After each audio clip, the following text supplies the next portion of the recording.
Estamos iniciando mais um estudo bíblico dominical. Daremos continuidade hoje ao estudo baseado no texto que eu intitulei O Livro. O livro a que eu me refiro aí é o cânone judaico-cristão, especificamente cristão, porque vai além do cânone judaico. Portanto, um conjunto de livros que formam esse cânone que nós conhecemos como Bíblia. E trazemos diversas considerações na primeira parte desse estudo, lembrando que um livro surgiu junto com a escrita.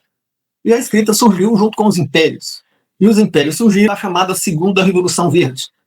E tem mudado esse nome. O Darcy Ribeiro chama de Segunda Revolução Verde a irrigação. Mas hoje estão chamando de Segunda Revolução Verde as inovações tecnológicas recentes, 30, 40 anos, na agricultura.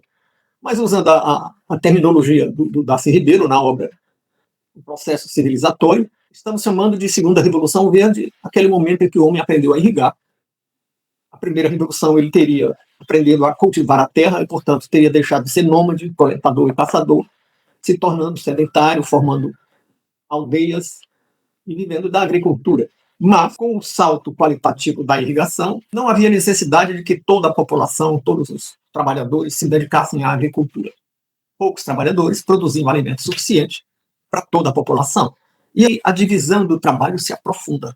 E aí surgem artesãos que fazem trabalhos que hoje nós chamaríamos de carpinteiros, surgem outros que seriam pedreiros, e surgem aqueles que tratam da defesa, e aí surgem exércitos permanentes.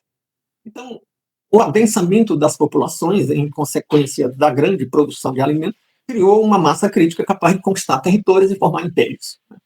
E o Darcy Ribeiro, na obra que chamamos nesse texto, que estamos referindo nesse texto, chamou de impérios do regato, porque baseados na irrigação. Isso aconteceu na Mesopotâmia, isso aconteceu nos Andes, o Império Inca também usava largamente irrigação, e em vários outros lugares. E aí é que surge a escrita, porque a administração dos impérios tinha necessidade de notações e de se comunicar por carta para os lugares mais distantes, e as relações sociais se tornaram mais complexas, e foi preciso estabelecer normas escritas.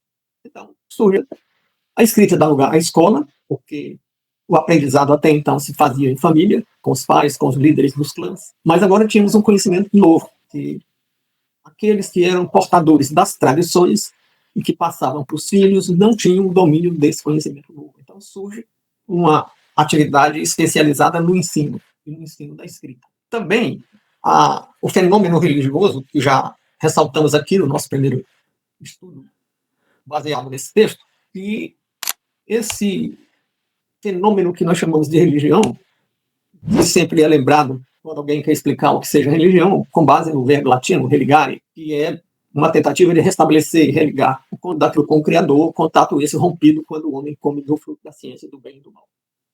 Então, esse fenômeno, essa busca de religar o contato com o Criador, não tinha escrita. Então, é claro que no texto de Jó, o livro de Jó não fala nas escrituras. Abraão não tinha escritura. Até mesmo Isaac, Jacó não tinha escritura. A escritura vai aparecer depois de Moisés, né? Com Moisés. E menos ainda Enoque, o Ló, o Jó, ou mesmo Noé, aqueles personagens, os patriarcas e os personagens do Antigo Testamento, dos primeiros tempos do Antigo Testamento, não tinham religião organizada. Então, com o aparecimento da escrita, as crenças passam a ser registradas por escrito. E as manifestações proféticas. Então, nesse momento que o povo hebreu sai do Egito e é libertado, o registro começa no registro escrito, que retoma os tempos anteriores, porque o livro de Gênesis, que a grande maioria dos estudiosos atribui a Moisés, juntamente com os outros 4 livros do Pentateuco, dos 5 primeiros livros, do modo como o conjunto deles foi reunido na Bíblia, Moisés não trata apenas daquilo que era o presente para ele, nem mesmo o passado recente, quem eram os pais ou coisa assim. Ele retoma o início do cosmos. Tem uma cosmogonia no Gênesis, que começa dizendo, no princípio, criou Deus os céus e a terra. Né? Então, tínhamos visto isso, e tínhamos visto que a fixação de profecias e normas reveladas a Moisés deu origem a estudiosos. Né? Deu origem, então, surgiram pessoas que passaram a estudar e a orientar e ser mestres no campo do conhecimento religioso. Então, surgem, na tradição judaica, surgem os escribas, os fariseus e outros grupos que ministravam aulas. Mas esse fenômeno que deu lugar ao livro que estamos estudando, é estudado hoje e há muitos séculos por pessoas que se tornaram, surgiu uma figura do especialista no estudo bíblico.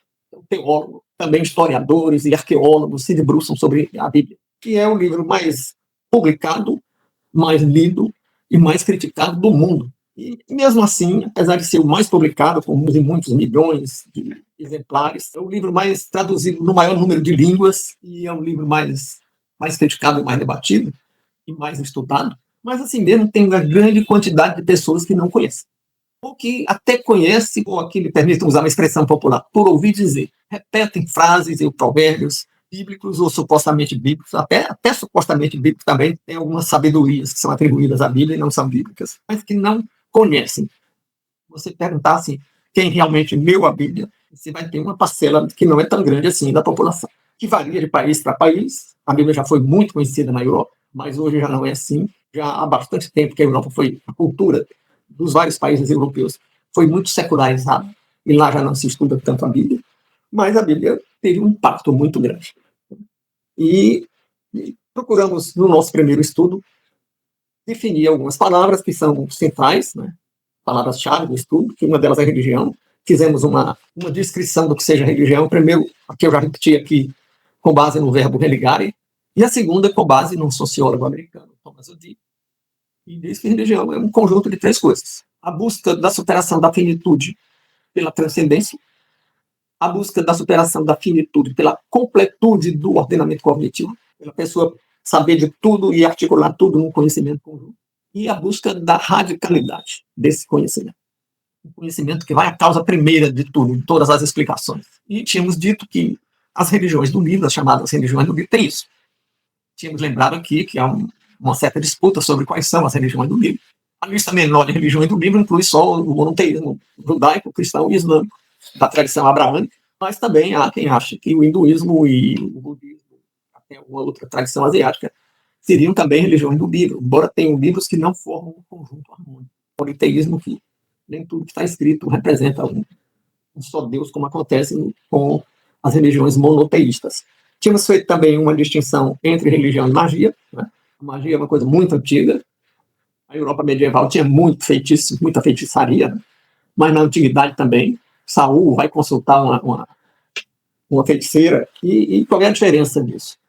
É que a feitiçaria tem fórmulas para dominar entidades espirituais ou deuses e obter alguma vantagem deles. A feitiçaria pode até render culto e prestar algum tipo de homenagem a algumas entidades, mas, na essência, é um negócio em que o feiticeiro usa de fórmulas para obter resultados. E não tem uma ética e nem tem uma cosmogonia. Embora que alguma magia contemporânea, tido pessoas que tentaram escrever alguma coisa para representar o pensamento daquela mágica, daquela magia, mas não tem o respaldo de uma tradição, e mesmo quem escreveu não se apresenta como profeta. Vamos ao cânone cristão e vamos à segunda parte do nosso estudo que estamos iniciando aqui. Né? Coisa de eruditos, e que o cristianismo e religião em geral não é coisa para erudito, é coisa para o povo, para qualquer pessoa. Né? Não depende tanto de tecnicidades. De fato, nós podemos fazer uma diferença entre ser cristão e ser teólogo cristão. Ou teólogo de outra tradição, ou de outro entendimento. Porque para ser cristão, realmente não precisa ser douto no conhecimento bíblico. Precisa crer que o Messias é realmente o Filho de Deus que foi enviado no cumprimento das profecias do Antigo Testamento. Ele escreve com muita clareza e com muitos detalhes como seria o Messias e o que ele faria. As profecias messiânicas dizem que o Messias iria curar cego de nascença, coxo, leproso, e ressuscitar pessoas, e tem uma lista lá de milagres messiânicos que Jesus fez. Né? Fez para comprovar que era o Messias. E mais, que iria nascer em Belém, e uma série de outros detalhes, que seria morto, e que haveria quem disputasse as vestes dele, jogando sorte sobre as vestes para ver quem ficava com ela. Tudo isso está lá no Antigo Testamento, com muitos séculos de antecedência, e tudo isso se confirmou. Mas o estudo do livro deu origem a essa corrente de estudiosos que se divide em muitas correntes diferentes, que utilizam uma hermenêutica, que é uma... Pessoas gostam da palavra ciência, e não está errado não, ciência em sentido amplo, mas para evitar o uso da palavra ciência em sentido amplo. como argumento cientificista, eu gosto de evitar o uso da palavra ciência quando não se trata de ciência em sentido estrito. Eu admito que a hermenêutica é uma técnica e, ao mesmo tempo, uma arte de interpretação. Bom, toda interpretação se faz, todo estudo se faz com crítica. Não apenas críticas exteriores à tradição cristã, críticas da tradição cristã, críticas que contestam o cristianismo, como críticas que procuram fazer até a apologia do cristianismo. Essa crítica, que eu estou chamando de apologética, de apologia, é crítica, porque crítica não é só ataque. Crítica é julgamento. Vamos às versões, às tradições, eu diria, as vertentes, juntando diferentes críticas. São muitas e muito diferentes, elas são muito diferentes entre si. Juntando tudo em duas grandes vertentes, nós temos o estudo, se você não quiser usar a palavra crítica, diga estudo, com base no método histórico crítico, que difere da vertente que crê na Bíblia e segue e reconhece ela como uma revelação, mas que entende que deve analisar e estudar com todo o rigor das metodologias, não só de interpretação, não só da hermenêutica, como de pesquisa histórica. Tem o método histórico crítico e tem o método histórico gramatical. O método geralmente é considerado histórico gramatical aqueles estudos, aqueles analistas que reconhecem a Bíblia. E aí, quem estuda reconhecendo a autoridade e a autenticidade, a legitimidade do texto, geralmente chama esse estudo, essa análise de exegese. Tanto que essa palavra exegese geralmente só se usa para interpretação, ou interpretação bíblica, ou de livro sagrado, ou interpretação jurídica, interpretação de lei, né? Porque você está reconhecendo a autoridade da lei. Então, na exegese, você procura compreender, partindo do princípio que é válido. No método histórico crítico, você não considera previamente o princípio é válido. E muitas vezes, talvez na maioria das vezes, os seguidores do método histórico crítico partem do princípio que não é válido, que não é revelação. Então, ou uma revelação muito mitigada, que tenha um conteúdo, algum fundo de revelação, mas a forma e outras coisas não são reveladas, os detalhes não são revelação. É alguma revelação misturada com muita cultura da época e tal. Então, o método histórico crítico, nos meios teológicos, também é conhecido como alta crítica. E os métodos, cada um desses não é um método, são vários métodos. A vertente histórico-crítica com seus diferentes métodos e a vertente do método histórico-gramatical tem muitas vertentes também. Então, que é chamada de baixa crítica, o método histórico-gramatical.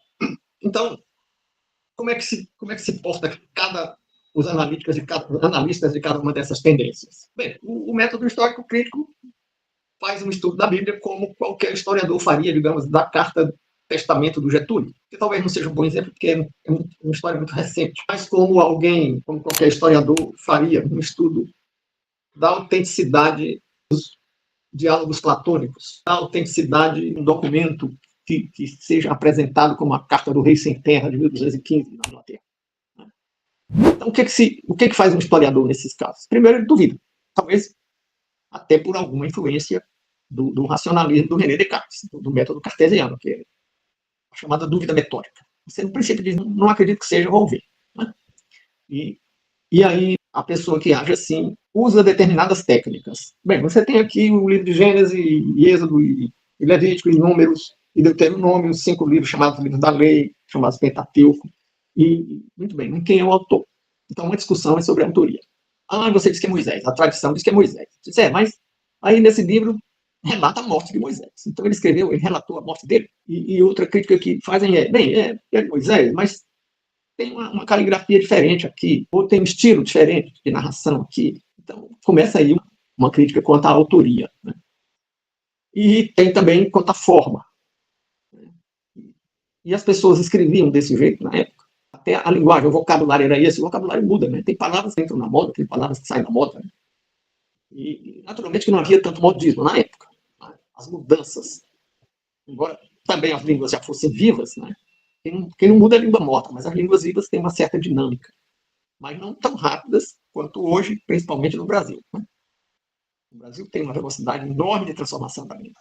Muito bem. Então, tem isso aí. Quanto à forma? Bem, também quanto à forma de expressão, não só o estilo do autor, mas o fato de que, bem, aqui você tem normas por exemplo, o Decálogo, você tem um conjunto de normas. Ali você tem uma cosmogonia, dizendo como é que a Terra surgiu.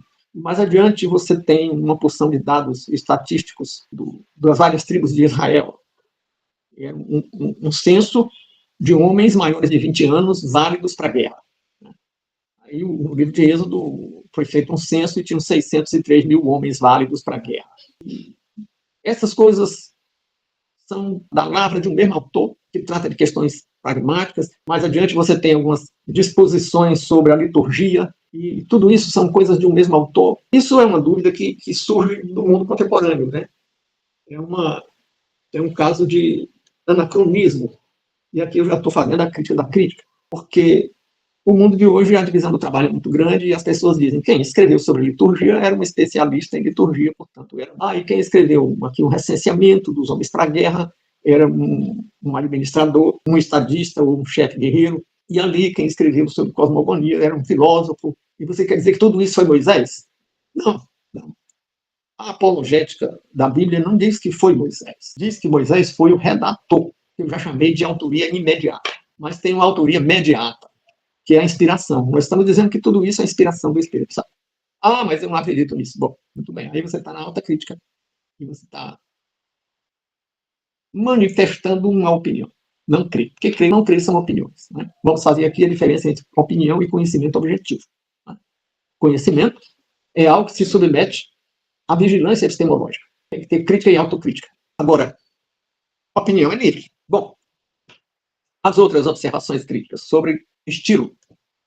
Olha, eu escrevi durante um tempo algumas coisas. Por exemplo, quando escrevi minha dissertação de mestrado, e mesmo minha tese doutoral, e quando escrevi alguns artigos para a revista acadêmica, eu fiz num estilo. Depois de algum tempo, eu escrevi em 2 blogs e um jornal diário que eu escrevia periodicamente, e blogs que eu escrevia semanalmente. E aí, os blogs me davam um espaço de 3.000 caracteres, ou 3.500 caracteres, contando os espaços. E o jornal impresso me dava 2.000 caracteres como espaço, né? E contando com os espaços. Né? Me dava 2.000 caracteres como o espaço do jornal para os meus artigos. E aí o meu estilo passou a ser muito diferente. Né? Minha mulher disse, mas esse artigo aqui não tem nada a ver com o seu estilo. Que agora eu estou tentando comprimir um conjunto de informações num espaço pequeno. É diferente você fazer 250 páginas de uma tese em outro estilo. Então, a própria caligrafia muda. Né? Também, vendo alguma coisa que eu escrevi há muito tempo, eu já ouvi alguém se admirar, mas a tua letra é tal, a tua letra era essa mesmo, a tua letra agora é essa mesmo. As coisas mudam nas circunstâncias. E quanto ao que eu dizia há pouco, que é uma crítica que o historiador chama de anacronismo, o que é anacronismo? É tentar compreender o passado com os olhos do presente. Hoje, o trabalho é dividido. Então, aqueles conteúdos bíblicos que tratam de coisas diferentes. Não poderia ser só Moisés? Não poderia hoje, né? Porque hoje tudo é cheio de especialista, né? Mas até em termos históricos, quase que recentemente, não tinha essa divisão, não. As pessoas, homens eruditos, eram tudólogos, né? Para usar uma expressão da vida do campus universitário. As pessoas às vezes criticam alguém que estuda várias coisas e com uma certa ironia dizem fulano é tudólogo, querendo desacreditar a pessoa. Mas se você olhar para o nosso Bonifácio de Andrada, ele era engenheiro, ele era geólogo, ele era jurista, ele era filósofo, ele era teórico da política. Então, não era um especializado numa coisa. Né? Se você olha, o próprio Isaac Newton era físico, era matemático e era estudioso, era um teólogo, embora não fosse profissionalmente. Ele escreveu mais sobre Bíblia e sobre revelação do que sobre ciência. E também, quando exercia uma atividade administrativa na Casa da Moeda da Inglaterra, se revelou um administrador muito competente. Então, não era um especialista. Essa história do especialista é de hoje, e o meu orientador no doutorado, o saudoso Armando Sotomayor, ele dizia que nas humanidades, essa divisão historiador, sociólogo, antropólogo, isso é coisa do campus que a gente cerca um pedaço do território e diz isso aqui é meu. O especialista dessa área sou eu. De fato, quando eu escrevi sobre algumas coisas diferentes, certa vez um colega disse, por que você não escolhe uma área e fica nela? Que incomoda que alguém escreva sobre um certo campo de conhecimento e um colega quer ser o dono daquele campo. Né? Então, não é de admirar que Moisés escrevesse sobre coisas diferentes. E também, e o relato, ele ia escrever sobre o que já morreu, ele escrever a própria morte. Aí é preciso lembrar que havia, até durante muitos séculos, era reconhecido que um auxiliar próximo, uma pessoa da confiança, completasse uma obra de alguém que adoeceu e morreu. Né? E tem um exemplo muito próximo de nós, próximo no tempo, comparando a distância do Antigo Testamento, né? Especialmente de Moisés, que é o caso do Capital de Marx. Né? O Marx morreu e não tinha feito nem a metade do Capital. Quem organizou e terminou de concluir foi o Engels. E não se colocou nem como coautor, colocou a autoria toda para Marx. Né? E ninguém duvida que o Capital tenha tido e tenha a marca do Marx. Até porque o Engels e o Marx foram parceiros durante mais de 40 anos, escrevendo em coautoria. Né? E certamente que o que ele completou da obra e conhecia o que Marx pensava e conhecia a militância do Marx, certamente não se distanciou do companheiro de lutas. Então, se Moisés tinha auxiliares próximos, e Josué, por exemplo, era um desses, não é de admirar que Josué tivesse completado a obra de Moisés ou algum outro auxiliar próximo, relatando a morte dele. Né? Tem também uma discussão sobre as cópias. Né? Mas essa discussão de que os textos escritos ao longo do tempo eles vão se transformando, se modificando, mas essa crítica sofreu um abalo muito grande quando descobriram, no século XX, os chamados manuscritos do Mar Morto. Quando descobriram numa caverna lá perto do Mar Morto uma Bíblia hebraica, com muitos escritos que eram exatamente o que ficou para a tradição, o mesmo conteúdo dos textos que foram salvos dos primeiros manuscritos. E com relação ao Novo Testamento, então, há até quem diga que o episódio histórico, o episódio da vida do Cristo, do ministério do Cristo e do ministério dos apóstolos, seria o episódio mais documentado da história. Primeiro porque o próprio ministério do Cristo, que vai de Mateus a de João, Mateus, Marcos, Lucas e João, tem 4 testemunhas, 4 narradores. Mas esses narradores eram discípulos. Mas Sócrates só tinha um narrador, que era Platão. E era discípulo dele. E admirador. E ninguém duvida do que Platão diz do Sócrates. E a documentação sobre Cristo é muito mais abundante do que sobre Sócrates e do que sobre Aristóteles. Uma boa parte da obra do Aristóteles se perdeu e só foi recuperada porque encontraram uma cópia em árabe. E uma cópia feita séculos depois. E também, quando se estuda a autenticidade de um documento, se leva muito a distância cronológica entre o fato e o relato. Mateus, Marcos e João foram testemunhas oculares. Mas Lucas escreveu depois. Lucas não foi testemunha ocular. Mas escreveu no mesmo século, um pouco tempo depois, e conviveu com pessoas que testemunharam, que foram testemunhas oculares. É muito diferente de uma parte da obra do Aristóteles ser recuperada de uma cópia árabe que tinha sido feita 4 séculos depois da obra do Aristóteles. Então, é muito bem documentada. Outro fato é que o número de cópias do original, e não tem um documento histórico que tenha mais cópias do original feitas no mesmo século do que os documentos do Evangelho. Porque tem centenas de cópias do século I. É um relato histórico muito sólido, porque é um relato histórico muito harmônico, muito sem contradição. Mas tem contradição. Aí as pessoas dizem, tem um relato que cita um fato, diz que estava presente fulano e ciclano. Tem outro relato que diz que estava presente fulano, ciclano e beltrano. Mas isso não é uma contradição do fato. O relato é o mesmo. Você está relatando a ressurreição da filha do centurião. Aí diz, estava presente fulano, ciclano e beltrano. E o outro testemunho não menciona o beltrano. Menciona como presente só o fulano e ciclano. O fato é que está sendo narrado, não está sendo narrado o número dos que estavam presentes. Está sendo narrado o fato que foi a ressurreição da filha do centurião. E mesmo esse detalhe, que tem ou não tem alguma coisa, é que confirma a autenticidade do texto. Porque se fosse tudo igualzinho, era montado.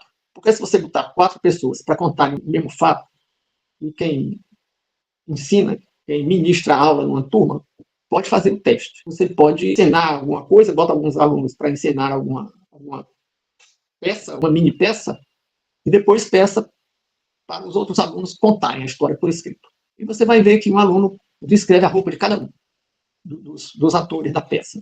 O outro não vai falar da roupa, mas vai falar do penteado, vai falar da impostação de voz, outro vai falar da desenvoltura de um dos atores, outro vai falar de que um ator gaguejou, não, e outro vai... E essas coisas, aquele que notou a roupa não vai não vai relatar. E isso é que prova que um documento, um relatório é autêntico. Um relatório de múltiplas testemunhas, inclusive em testemunha de processo judicial, quando advogados cometem uma iniquidade que é industriar testemunha, ou mesmo que não chegue a esse ponto, quando orienta a testemunha. Ele diz, olha, não seja muito detalhista. Não tem, vou apresentar 2, 3 testemunhas. Olha, não contem tudo muito igualzinho, não, porque o juiz vai achar que vocês combinaram. Né? E justamente ele está combinando, mas ele está dizendo, não contem tudo muito igual, porque ninguém conta o mesmo fato da mesma maneira que mais outra, 2 ou 3 pessoas. Né? Também, não, você vai dizer que horas aconteceu, não diga que foi às 15 horas e 30 minutos. Não, foi aí pelo meio da tarde, porque certas exatidões, né? Então tem até uma brincadeira aqui nas varas de trânsito, né? Onde tem, aqui no Ceará tem vara de trânsito, a vara de justiça especializada em trânsito. Então tem uma brincadeira, as pessoas diziam que a velocidade mais perigosa era 60 km por hora, porque réus e testemunhas industriadas, quando iam falar sobre um acidente, diziam, não, doutor, eu vinha com 60 km por hora. Então as pessoas brincavam, dizendo, olha, todo acidente é com 60 km por hora. Então, você ande logo com 80, 120, mas não ande com 60, que é muito perigoso. E aquele pessoal que gosta de bebida alcoólica diz assim, olha, não tome 2 cervejas, porque o réu dizia logo, o juiz perguntava se tinha bebida. Não, doutor, eu tinha tomado só 2 cervejas. Então, 2 cervejas era a coisa mais perigosa que tinha na direção. O relato bíblico é fortemente confirmado sobre esses aspectos. Né? Tem também a crítica, já mencionei a crítica da crítica que eu fiz aos críticos mencionando o anacronismo, mas também tem uma crítica não ao relato bíblico, mas aos apologetas, a apologética da Bíblia, dizendo que tem um certo anacronismo quando a pessoa defende alguma normatividade, né, das condutas, dizendo, digamos, nas relações familiares tem algum padrão bíblico que é histórico e querer o mesmo padrão hoje é anacronismo, porque você não pode olhar o passado com os olhos do presente. Então, aquilo do passado não vale para hoje, como o que é de hoje não vale para o passado. Mas isso já parte do princípio de que não há uma revelação. Né? E cabe muito mais a crítica de anacronismo aos críticos. Né? Por exemplo, há críticos que dizem a Bíblia não criticou, não condenou o escravismo. E havia escravismo em Israel. Havia escravismo em Israel. Mas havia no mundo todo. E ninguém conhecia nada diferente. E ela não iria condenar uma conduta e sugerir uma outra conduta que ninguém conhecia. Mas tem também um detalhe. A Bíblia moderou ou suavizou muito o escravismo. Porque tinha o ano do jubileu, que todos os escravos ficavam livres. Então, os escravos serviam um certo tempo. Servia tantos anos, depois ele ficava livre. A não ser que ele não quisesse ficar livre. Aí tinha um rito, furava a orelha dele e tal, e ele ia ficar para sempre escravo daquele senhor. Né? Mas não tem outro povo que tivesse uma prática, uma normatividade aconselhando que os escravos fossem libertos depois de um certo tempo. As dívidas também tinham um prazo que as dívidas... Hoje nós diríamos que a dívida prescreve, mas isso foi uma contribuição bíblica para o direito moderno. Na antiguidade não tinha prescrição. Então, prescrevia o compromisso de se tornar escravo, e as pessoas muitas vezes se vendiam como escravos, ou se tornavam escravos em razão de uma dívida que não podiam pagar, mas o período de escravização prescrevia, depois de um certo tempo. Né? E também havia uma certa moderação, que é muito mal compreendida, com relação à proporcionalidade das penas. Quando lá no Antigo Testamento nós lemos que o direito penal bíblico dizia olho por olho, as pessoas acham que isso é intolerância e é vingança. Não. Isso foi feito para moderar o direito penal e as práticas comuns. Porque é bom lembrar que isso é de uma época anterior à formação do Estado de Israel. É da época do governo de juízes, ou mesmo da liderança de Moisés. E aí o que era preciso era conter a vingança privada e limitar. Então, tem um episódio bíblico que alguém mata outro por uma coisa insignificante. E para evitar que alguém matasse outro por uma coisa insignificante, vem a norma. Você pode matar. Se ele matar uma pessoa sua. Pronto. Então, é uma maneira de moderar. Não é um punitivismo, que é uma expressão que os juristas usam, para tratar uma ideia, uma sanha persecutória, uma ideia exacerbada de punir culpas, de castigar, de estabelecer penas severas. Não, é uma moderação. Então, há o questionamento da Bíblia ser ou não ser atual. E a alta crítica, ou a crítica histórico-crítica. Por que histórico-crítica? Porque invoca métodos históricos, eu dizia, o mesmo método que você usa para estudar a autenticidade de uma poesia, se isso aqui é mesmo do Camões ou se isso aqui foi feito por outra pessoa. O mesmo método você usa para estudar os textos bíblicos. Outro é histórico-gramatical. Por quê? Por que o gramatical? Porque enfatiza muito o valor do texto. Porque quando você diz apenas histórico-crítico, você está admitindo interpretações extensivas quando o intérprete diz mais do que o texto diz, ou interpretações restritivas quando o intérprete diz menos do que está escrito no texto. E por que o intérprete pode dizer mais ou dizer menos do que o texto? Porque ele vai fazer interpretações históricas, do contexto histórico. Não, mas isso aqui na época tinha outro sentido. Ou tinha um sentido maior, ou tinha um sentido menor. E isso o método histórico gramatical evita. Ele diz, espera aí, o que nós estamos querendo aqui é entender o texto. Não é o que nós pensamos que o texto diria. Ah, mas isso é literalismo? Não.